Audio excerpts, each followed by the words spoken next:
Assalamualaikum, selamat datang di video pembelajaran mata kuliah Teknik Presentasi dan Komunikasi. Dalam materi kali ini, kita akan membahas mengenai bagaimana memanfaatkan media komunikasi visual seperti diagram atau grafik dalam meningkatkan efektivitas komunikasi perencanaan.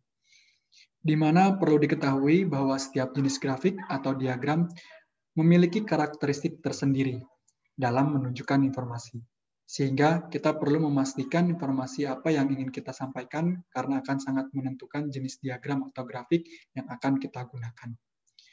Sebelum itu, pastikan kalian siap menerima materi, jangan sambil tiduran, mari kita mulai.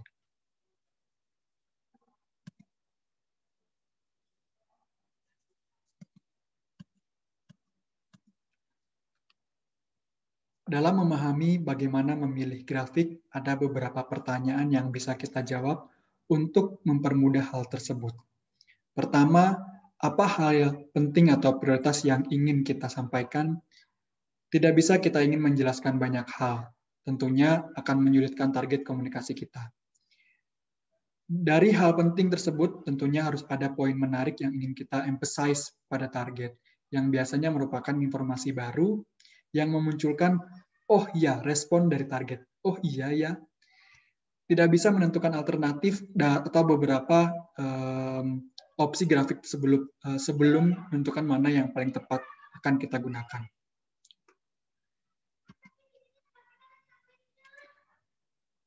Menurut Abela 2006, ada 4 kelompok karakteristik grafik atau diagram dalam memvisualisasikan data.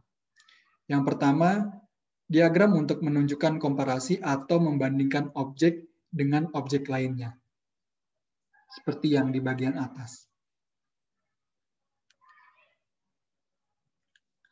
Yang kedua adalah grafik untuk menunjukkan distribusi, melihat frekuensi objek dalam banyak objek, seperti yang ada di sebelah kanan. Yang ketiga adalah grafik untuk menunjukkan komposisi, contoh melihat suatu objek dan membandingkannya dengan keseluruhan objek. Itu ada di bagian bawah, composition. Dan yang terakhir adalah kelompok grafik untuk menunjukkan hubungan antar variabel atau relationship di bagian kiri. Nah, dari 4 kelompok tersebut ada beberapa yang sering kita gunakan. Antara lain, time series yang selalu berhubungan dengan kurun waktu tertentu seperti tahun, bulan, dan hari. Ada juga ranking, di mana kita ingin menunjukkan suatu objek yang besar dan kecil atau tinggi dan rendah. Selain itu juga ada yang kita sebut sebagai part to whole atau data yang ingin kita tunjukkan yang juga termasuk bagian dari suatu yang lebih luas.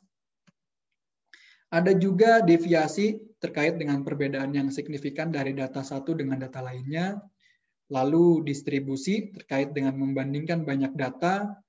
Berikutnya korelasi terkait dengan menunjukkan hubungan antar data atau variabel. Dan yang terakhir adalah komparasi, membandingkan data satu dengan data lainnya. Mari kita bahas satu persatu. Yang pertama adalah time series. Grafik ini ada kata time di sana yang tentunya seringnya grafik-grafik ini memiliki variabel waktu entah di bagian sumbu X atau di bagian sumbu Y. Yang biasanya menunjukkan perubahan dari waktu ke waktu, bisa juga meningkat atau menurun, dan bentuk grafik juga beragam tergantung kebutuhannya. Contoh yang paling sering digunakan di kita adalah untuk data pertumbuhan penduduk atau proyeksi penduduk dari waktu ke waktu yang biasanya menggunakan grafik garis. Ada tahun 1, tahun 2, tahun 3, tahun 4, di mana ditunjukkan dengan grafik garis pertumbuhan jumlah penduduknya. Berikutnya adalah dengan tujuan peringkat atau ranking. Biasanya data ini yang tidak berhubungan dengan waktu cenderung akan menggunakan grafik batang untuk menunjukkan peringkat dari suatu objek. Misalnya jumlah penduduk dalam waktu 1 tahun tertentu untuk menunjukkan mana kecamatan yang memiliki jumlah penduduk tertinggi dan mana yang penduduk yang terendah. Makanya kita lebih sering menggunakan diagram batang sebenarnya, walaupun bisa juga menggunakan diagram-diagram yang lain.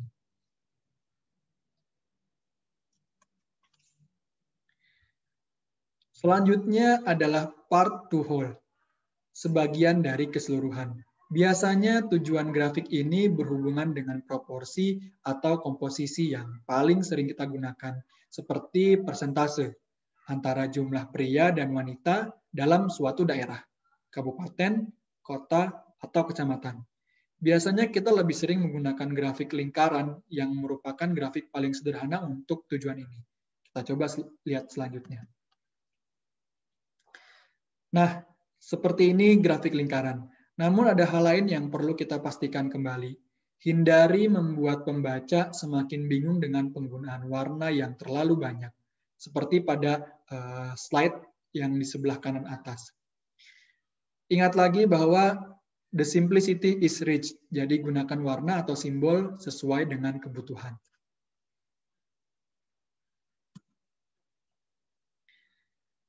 Berikutnya adalah deviasi.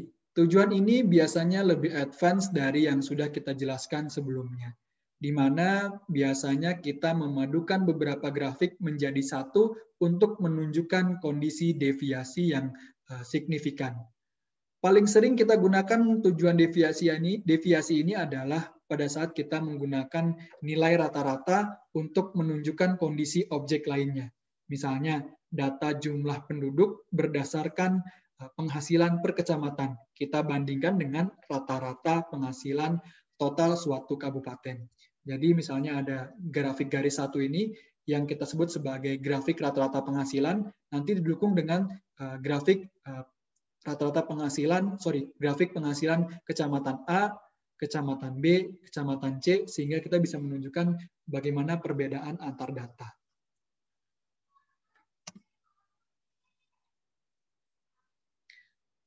Berikutnya adalah grafik yang menunjukkan distribusi. Sedikit mirip dengan ranking tadi, namun untuk distribusi pembahasan setiap data menjadi lebih mendalam, di mana pada saat pembahasan ranking atau peringkat, pembahasan lebih akan fokus pada jumlah yang besar atau jumlah yang kecil, atau jumlah yang sangat tinggi atau jumlah yang sangat rendah.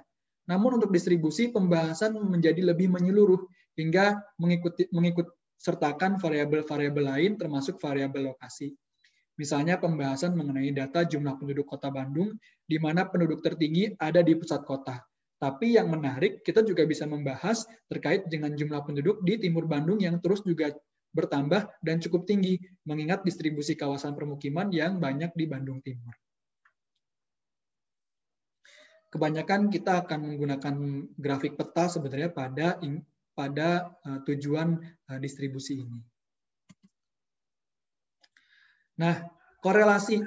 Biasanya grafik scatter plot digunakan untuk menunjukkan korelasi atau hubungan antara data X pada sumbu X dan data Y pada sumbu Y.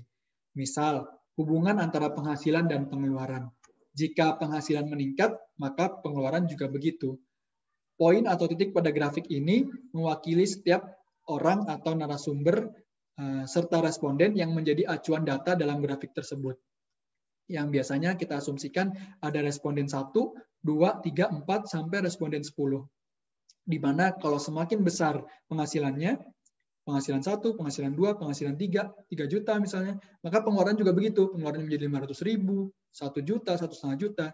Maka kita bisa melihat hubungan antara pendapatan dan pengeluaran dengan grafik scatter plot. Sama seperti yang pernah kita bahas, satu gambar seperti 1000 kata. A picture is a word 1,000 words. Begitu juga dengan grafik, selain diagram-diagram tadi yang erat hubungannya dengan data, ada grafik jenis lain yang terkadang tidak berhubungan dengan data kuantitatif, tapi lebih kepada data-data kualitatif.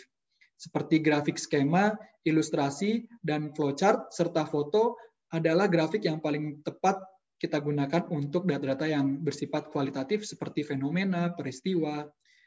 Namun terkait itu perlu dipertegas lagi bahwa kita juga tetap membutuhkan tabel atau tabel data mentah yang akan membahas lebih detail dari grafik tersebut. Sehingga jika ada informasi-informasi lain yang tidak ditunjukkan dalam grafik, maka harus tetap tersedia dalam bentuk tabel atau yang kita sebut sebagai tabel data mentah. Terkait dengan kemampuan memilih grafik ini tidak bisa hanya dipelajari saja, namun hasilnya akan sangat bergantung pada jam terbang. Semakin sering kalian latih dengan semakin meningkatnya kemampuan tersebut, maka tidak bisa dipungkiri terkadang pada saat kegiatan-kegiatan praktik tidak bisa dipungkiri pada saat kegiatan-kegiatan praktik proyek kegiatan tata ruang, kemampuan asisten planner yang mampu mendesain grafik dengan baik, tepat, menarik, dan mudah dipahami menjadi nilai tambah bagi kalian di dunia kerja nanti. Terakhir dari saya, poin-poin yang perlu diingat, tekankan pada hal-hal penting, arahkan pada informasi yang sederhana dan jernih untuk dipahami, atur dengan baik grafik dan tabelnya, hindari penggunaan yang berlebihan, batasi bentuk dan warna, dan dukung dengan penjelasan yang penting dan utama dalam bentuk teks. Demikian video pembelajaran kali ini. Terima kasih, sampai bertemu di video pembelajaran berikutnya.